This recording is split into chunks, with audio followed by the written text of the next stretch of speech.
ফেসিবাদের পতন ঘটলো, এখনো কিন্তু শাহবাগের পতন ঘটেনি। এই 5 আগস্ট পরবর্তী সময়ে জনগণের মধ্যে বিভক্তি তৈরি করার জন্য গণজাগরণ মঞ্চের আলোচিত মুখ লাকি আক্তারকে আটক করেছে যৌথ বাহিনী। একটা সাইন দেন, চ্যাপ্টার ফিনিশ। এই 3-0 তত্ত্বের জন্য আপনারা আজকে আরেকটা কথা শুনে রাখেন। অলরেডি কথা হচ্ছে ডক্টর ইউনূস আরেক পাশে নোবেল পাওয়া যায়, যারা তারা দেখতে পারেন না তারা আর ঘুমাইতে পারবেন না। ইউনূসকে বুঝতে হলে সেই জ্ঞান আপনার থাকতে হবে। কোন পুকুরের মাছ কোন পুকুরের চা সেটা দেখার বিষয় এখন হয়ে দাঁড়িয়েছে। আজকে এমন একটি নিউজ এসেছে বাংলাদেশের মানব জমিন পত্রিকায়। আমি এজন্যই বললাম কোন পুকুরের মাছ কোন পুকুরের চা, যে শাহবাগীদের বিরুদ্ধে, ফেসিবাদের দোসরদের বিরুদ্ধে, স্পেশালি ফেসিজমের ভিত্তি যেখান থেকে স্থাপিত হয়েছিল সেই গণজাগরণ মঞ্চের পৃষ্ঠপোষক কিংবা গণজাগরণ মঞ্চের মূল কারিগরদের বিরুদ্ধে 12 ঘন্টার মধ্যেই একটা ঐতিহাসিক ঘটনা ঘটে গেল। একটা বিরাট সুখবর। লাকির মতো বা লাকির সেই শাহবাগী দোসরদের মতো, সন্ত্রাসীদের মতো ফ্যাসিবাদের সেই দোসরদের চেহারাগুলো আবার আমাদের দেখতে হচ্ছে কেন? ছাত্রদল, ছাত্র শিবির সহ আমাদের যত বিপ্লবের চেতনার স্পিরিটের ভাইরা রয়েছেন ঐক্যবদ্ধ হন। একটা শাহবাগী ফ্যাসিস্টকে আমরা শাহবাগে নামতে দেব না, আর যদি নামতে পারে তাহলে খবর আছে। এইসব শাহবাগীরা যদি স্বরাষ্ট্র উপদেষ্টা পদত্যাগ চাইছে, স্বরাষ্ট্র উপদেষ্টার যে একটা পশম তারা ছিটতে পারে আমরা দেখবো। এইসব শাহবাগীরা, এটা ওই আওয়ামী লীগের পুলিশ না, যে আওয়ামী লীগের পুলিশের সময় যে আওয়ামী লীগের পুলিশের গায়ে হাত তুলে মানুষ আলহামদুলিল্লাহ বলতো, এখন এটা বাংলাদেশের পুলিশ। বাংলাদেশের পুলিশের গায়ে হাত তুললে ওদের একটার হাত থাকবে না। বর্তমান দর্শক, আবারও মেতে উঠেছে শাহবাগীরা। জিতে যাবে কি শাহবাগীরা, নাকি সাধারণ ছাত্র জনতার হাতেই তাদের পরাজয়, যেমনটা পরাজয় হয়েছিল সাবেক প্রধানমন্ত্রী শেখ হাসিনা। দর্শক, শাহবাগীদেরকে পরাজিত করতে চাইছেন কেন? হঠাৎ করে ছাত্র জনতা গভীর রাত্রেই কেন হল ছেড়ে বেরিয়ে আসলেন শাহবাগের উদ্দেশ্যে? বিস্তারিত আজকের ভিডিওটি দেখবেন। এরকম নিত্য নতুন ভিডিও পেতে চ্যানেলটি সাবস্ক্রাইব করুন। এই 5 আগস্ট পরবর্তী সময়ে জনগণের মধ্যে বিভক্তি তৈরি করার জন্য নতুন করে ফ্যাসিবাদী যে ব্যবস্থাটা আপাত অর্থে কিছুটা হাত গুটিয়ে নিল, সেই ফ্যাসিবাদী ব্যবস্থাকে নতুন করে আনার জন্য, মানুষের মধ্যে বিভ্রান্তি তৈরি করার জন্য বিভিন্ন রকম শাহবাগের ট্যাগ দিয়ে একজন অপপ্রচার, একটা উন্মাদনা, উস্কানি তৈরি করার চেষ্টা চলছে। শাহবাগ শুধুমাত্র কয়েকজন মানুষের ফাঁসি নিশ্চিত করে নেয়, সামগ্রিকভাবে এই বাংলাদেশের যে গণমানুষ আছে তাদের আকাঙ্ক্ষার বিরুদ্ধে কাজ করছে। এবং সর্বোপরি শাহবাগ এই বাংলাদেশ রাষ্ট্রের স্বাধীনতা, সার্বভৌমত্ব এবং অখণ্ডতার বিরুদ্ধে অবস্থান নিয়েছে। ভাই, শাহবাগ অ্যাক্টিভ হচ্ছে এবং আগেও ছিল। তো ওই সময় একটা ভিন্ন উদ্দেশ্য ছিল যে ইসলামপন্থী যারা আছে তাদেরকে বিভিন্ন রকমের ট্যাগ লাগিয়ে তাদেরকে দমিয়ে রাখা।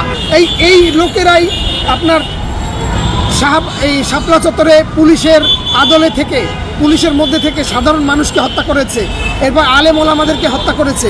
আমরা দেখেছি, আমি তখন তেজগাঁও মাদ্রাসায় পড়েছিলাম, প্রত্যেকটা এলাকা, প্রত্যেকটা জায়গায় লাঠি ছোটা নিয়ে, এরপরে রান্দা নিয়ে দাঁড়িয়েছিল এবং টুপি এবং দাড়িওয়ালা দেখলেই তারা মারত। এবং এমন লোক ছিল যে ওখানেই তাদেরকে একদম মেরে ফেলেছিল। শাহবাগ সৃষ্টি কিংবা শাপলার যে হত্যাকাণ্ড, এগুলো শেখ হাসিনাই করেছে। ফলে এইটার দায় যারা গণতান্ত্রিক আন্দোলন করছে তাদের উপর আসাটা আমি ঠিক মনে করছি। কারণ এটার দায় তো যারা, এবং আপনারা দেখবেন যে জুলাই অভ্যুত্থান থেকে শুরু করে প্রত্যেকটা গণতান্ত্রিক আন্দোলনে আমাদেরকে আপনারা দেখতে পাবেন। ফলে এই যে দুই যে বাইনারি, এই বাইনারির মধ্যে যাওয়ার প্রশ্নই ফিল করছে। ফেসিবাদের পতন ঘটলেও এখনও কিন্তু শাহবাগের পতন ঘটেনি। শাহবাগের যে কালচারাল ইন্ডাস্ট্রি আছে, বুদ্ধিভিত্তিক ইন্ডাস্ট্রি আছে, এটাও দিক থেকে থাকে, তাহলে আমি আপনাকে গ্যারান্টি দিয়ে বলতে পারি এই ফেসিবাদ আবার ফিরে আসবে। সুতরাং আমাদের লড়াই হচ্ছে এই শাহবাগের যে সাংস্কৃতিক যে আগ্রাসন আছে, বুদ্ধিভিত্তিক যে আগ্রাসন আছে, এই বুদ্ধিভিত্তিক আগ্রাসনের বিরুদ্ধে। এবং আমরা জানি বাংলাদেশে তথাকথিত সুশীল এবং বুদ্ধিজীবীরা বাংলাদেশের স্বাধীনতা এবং সার্বভৌমত্বের বিরুদ্ধে গিয়ে বরাবরের মতোই আমি তাদেরকে জ্ঞানপাপী বলব। এই জ্ঞানপাপীরা বাংলাদেশের বিরুদ্ধে দশকের পর দশক ধরে, প্রজন্মের পর প্রজন্ম ধরে এই বাংলাদেশের যে আবহমান সংস্কৃতি, মূল্যবোধ, এখানকার যে জনমানুষ, জনগণের যে বিশ্বাস, ধ্যান ধারণার বিরুদ্ধে তারা অবস্থান নিয়েছে। এবং তারই একটা টেক্সট বুক এক্সাম্পল ছিল 2013 সাল। এবং এর পরিপ্রেক্ষিতেই কিন্তু গণজাগরণ মঞ্চ হয়েছে এবং এর মাধ্যমে মক ট্রায়ালের মাধ্যমে অসংখ্য মানুষকে হত্যা করা হয়েছে, খুন করা হয়েছে। শুধু এটাই নয়, এটার মাধ্যমে শুধুমাত্র কয়েকজন ব্যক্তিকে ফাঁসি দেওয়া হয়েছে, এইটুকুতেই শাহবাগ যদি সীমাবদ্ধ থাকতো তাহলে এটা আলোচনাকে আমরা একটা লিমিটেশনের ভিতরে নিয়ে আসতে পারতাম। বরং এইটার মাধ্যমে বাংলাদেশের মানুষের যে প্রতিবাদী যে ভয়েসটা ছিল এটাকে সম্পূর্ণভাবে অর্থাৎ শেষ পলাশির প্রান্তরে আমরা যেরকম মানে বাংলার স্বাধীনতা অস্তমিত হয়েছিল, অনেকটা এইরকম এই ভূখণ্ডের মুসলিম সংখ্যাগরিষ্ঠ জনগণের যে ভয়। দর্শক, এতক্ষণ পর্যন্ত আপনারা শাহবাগীদের ব্যাপারে অনেকের মন্তব্য শুনেছেন সাধারণ শিক্ষার্থী। এবার শাহবাগীদের ব্যাপারে কি পদক্ষেপ নিচ্ছেন স্বরাষ্ট্র উপদেষ্টা ও ডক্টর ইউনূস, বিস্তারিত দেখুন এই ভিডিওর তথ্য। বিরুদ্ধে ফেসিবাদের দোসরদের বিরুদ্ধে স্পেশালি ফেসিজমের ভিত্তি যেখান থেকে স্থাপিত হয়েছিল সেই গণজাগরণ মঞ্চের পৃষ্ঠপোষক কিংবা গণজাগরণ মঞ্চের মূল কারিগরদের বিরুদ্ধে শিবিরের বর্তমান নেতৃত্ব এবং এক্স শিবির যখন সোচ্চার হয়েছে তার 12 ঘন্টার মধ্যেই একটা ঐতিহাসিক ঘটনা ঘটে গেল। যদিও এটা কোইন্সিডেন্ট, কিন্তু এটা শিবিরের একটা যুগান্তকারী সফলতা, একটা বিরাট সুখবর।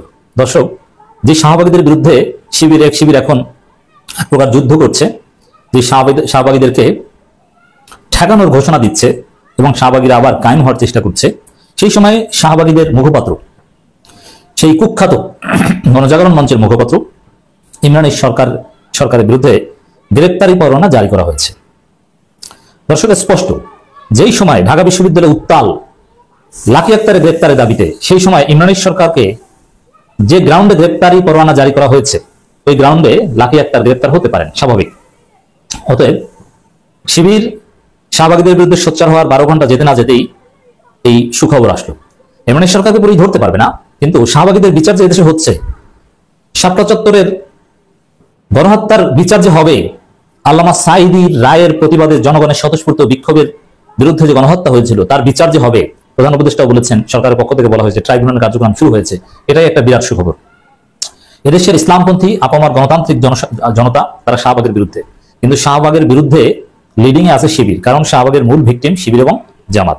এই জন্য সবচেয়ে বড় বেশি খুশি হওয়ার কথা শিবিরের ইমরানের সরকারের গ্রেপ্তারের সংবাদে। বিরাট সফলতা এটা।